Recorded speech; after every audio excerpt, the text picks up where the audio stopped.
محترم ناظرین، السلام علیکم ورحمۃ اللہ وبرکاتہ۔ جنت پر ایمان لانا فرض ہے۔ حدیث حضرت عمر بن خطاب رضی اللہ عنہ فرماتے ہیں کہ ہم آپ صلی اللہ علیہ وسلم کی مجلس میں بیٹھے تھے کہ آپ کے پاس ایک شخص حاضر ہوا اور عرض کیا، یا رسول اللہ، ایمان کیا چیز ہے؟ آپ نے ارشاد فرمایا، ان تؤمن بالله وملائكته ورسله وبالموت وبالبعث من بعد الموت والحساب والجنة والنار والقدر كله۔ ترجمہ یہ کہ تو ایمان لائے اللہ تعالی پر، اس کے فرشتوں پر، اس کی کتابوں پر، اس کے رسولوں پر، موت پر، موت کے بعد جی اٹھنے پر، حساب و کتاب پر، جنت پر، دوزخ پر، اور ہر طرح کی اچھی اور بری تقدیر پر۔ فائدہ: اس حدیث پاک میں دوسرے عقائد کے ساتھ ساتھ جنت کو بھی ایمان کا جز قرار دیا گیا ہے، لہذا جو شخص جنت کا انکار کرے وہ مسلمان نہیں ہو سکتا۔ نیز قرآن پاک میں یا متواتر احادیث مبارکہ میں جنت اور اس کے احوال کے متعلق جو کچھ موجود ہے وہ بھی ایمان کا جز ہے۔ اس کا انکار بھی کفر ہے۔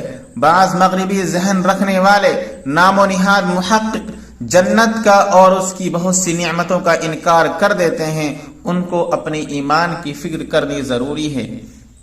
جنت کے حالات میں جو ارشادات قرآن کریم یا احادیث مبارکہ میں وارد ہوئے ہیں، احقر نے ان کو یکجا کرنے کی از حد کوشش کی ہے۔ اس مجموعے میں جنت کی ضروریات ایمان کو بخوبی ملاحظہ کیا جا سکتا ہے۔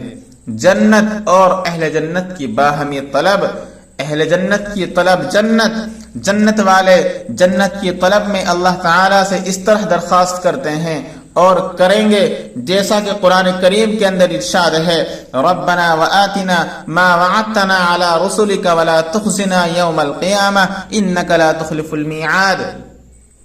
ترجمہ: اے ہمارے پروردگار، اور ہم کو وہ چیز یعنی جنت بھی دے دیجئے جس کا ہم سے اپنے پیغمبر کی معرفت آپ نے وعدہ فرمایا ہے، اور ہم کو قیامت کے روز رسوا نہ کیجئے، یقیناً آپ وعدہ خلافی نہیں کرتے۔ جنت طلب کرنے کا انعام۔ حدیث حضرت انس بن مالک رضی اللہ عنہ فرماتے ہیں کہ جناب رسول اللہ صلی اللہ علیہ وسلم نے ارشاد فرمایا، ما من مسلم يسأل الله الجنة ثلاثا إلا قالت الجنة اللهم أدخله الجنة، ومن استاجر بالله من النار ثلاثا قالت النار اللهم أجره من النار۔